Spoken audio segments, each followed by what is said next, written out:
Pessoal, uma pergunta que me fazem muito. Tá, Gidi, eu vou aplicar para o visto de turista nos Estados Unidos. O que é que eu faço para que esse visto não seja negado? Bom, gente, primeiramente eu quero dizer para vocês que não existe um milagre, que não existe uma fórmula, que não existe nada que você possa fazer especificamente para que o seu visto não seja negado.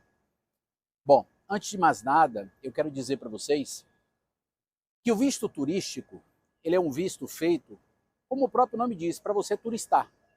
Tá? A interpretação quanto à aplicação desse visto, quanto à aprovação desse visto, é claro que vai ser toda do oficial de imigração que você vai fazer a entrevista. Né? Então, antes de mais nada, eu quero dizer para vocês, esclarecer, que o que prova, na verdade, o que facilita a aprovação desse visto é você demonstrar que você não tem interesse nenhum em imigrar ilegalmente para os Estados Unidos.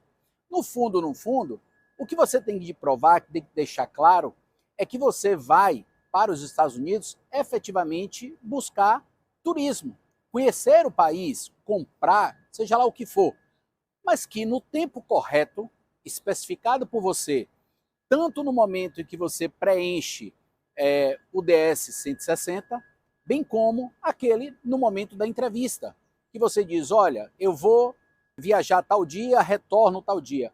Para isso, gente, você tem que demonstrar efetivamente que você tem laços com o seu país. Né? Vou dar um exemplo no caso do brasileiro.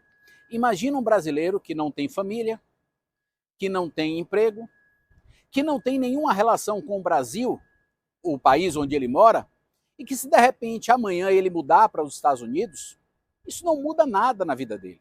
Agora vejamos um outro exemplo, que é uma pessoa que seja, por exemplo, não é que necessariamente você tenha que ter esse perfil para ter o seu visto aprovado. Agora vamos imaginar que você tem uma pessoa que tem uma família, que tem pais, mães, idosos e que moram no Brasil. Essa pessoa ela é funcionária pública no Brasil. A pergunta que o oficial pode se fazer é o seguinte, mas por que cargas d'água essa pessoa deixaria o seu país para emigrar ilegalmente para os Estados Unidos? Essa é uma pergunta que, inclusive, qualquer um de nós faríamos. Então, perceba que essa pessoa tem muito a perder imigrando ilegalmente. Então, isso é um motivo de prova, pessoal, que você não tem interesse nenhum em emigrar ilegalmente para os Estados Unidos. Então, a primeira coisa que eu tenho que dizer para vocês, dar como conselho, se é que a gente pode chamar assim, primeiramente, tudo que você preencheu naquele formulário seja efetivamente a verdade. E que você, na hora da sua entrevista, você relate e seja sucinto em tudo que você escreveu. Não é para ser um robô e necessariamente você tem que responder tudo diretamente, mas procure não se alongar nas respostas, porque você tem que pensar que ali existe uma fila e que existe uma série, centenas de pessoas a serem entrevistadas e que essa sua entrevista ela tem que demorar de 2 a 3 minutos. O que foi dito no momento que você aplicou o visto, no momento que você preencheu aquele requerimento, você apenas vai ratificar aquilo que foi dito. Eu vejo muita gente falando, olha, existe uma fórmula mágica, existe uma forma de você não ter seu visto negado. Não existe, pessoal. Subjetivamente, você tem de provar, você tem de demonstrar que você não tem interesse nenhum em emigrar ilegalmente para os Estados Unidos e você vai demonstrar isso como? Você mostrando que você tem laços afetivos, econômicos, sociais no país onde você mora. Você tem, no fundo, que demonstrar para aquele oficial da imigração que, em caso de pensamento dele, que você possa emigrar ilegalmente para os Estados Unidos, você demonstra a ele que você tem muito mais a perder imigrando ilegalmente do que indo apenas como simples visto turístico.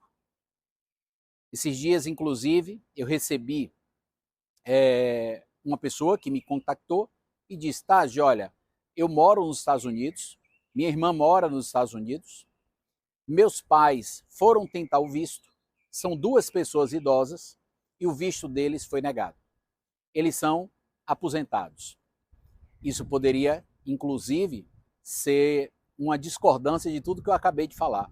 Mas se vocês forem interpretar, pessoal, esse casal, esses idosos, né, vamos dizer assim, eles têm 2 filhos. Todos eles moram, os 2 moram nos Estados Unidos. Esse casal idoso, ele permanece sozinho no Brasil. É claro que é muito fácil, é muito tendencioso, eu não estou dizendo a você que seria o caso, pessoal, mas que esse casal idoso tende a querer ir para os Estados Unidos e ali permanecer porque os 2 filhos residem ali. Então, esse casal, ele teve o seu visto negado provavelmente em função disso. Porque se você analisar a documentação dele, renda eles tinham para emigrar, para fazer turismo, casa própria, ambos têm, cada um tem a sua renda, apartamento próprio, são pessoas que não estão começando a vida, mas que naquela conjuntura específica, que era possuir os filhos morando exclusivamente nos Estados Unidos, claro que daria, obviamente, ao policial da imigração pensar o seguinte: esses 2 idosos não têm nada a perder em permanecerem ilegal nos Estados Unidos, até porque ambos os filhos residem lá. Então, pessoal, o que eu quero dizer para vocês é que não existe uma fórmula mágica. Existe sim, caso a caso, para ser interpretado. Por isso que antes de você aplicar um visto, você tem que ceder isso a uma pessoa, um advogado, se for o caso, conhecedor da matéria, para que ele entenda exatamente como é o seu momento atual, para que a aplicação seja feita da melhor forma possível. Porque uma vez que você tem o seu visto negado, é mais difícil você tentar uma segunda vez. Então, a primeira aplicação não é que você não possa reverter essa situação. Pode, nós já fizemos muitas. Mas é melhor, é mais fácil que você pense na sua aplicação como a primeira e para que você seja aprovado desde aquele momento e a gente não tenha que fazer uma reaplicação, mudar de consulado, mudar de contexto. Não é criar mentiras, é apenas criar situações em que demonstre, através de provas, que você não tem interesse de permanecerem legalmente naquele país. Ok, pessoal? Espero ter ajudado a vocês. Tchau, tchau, até a próxima.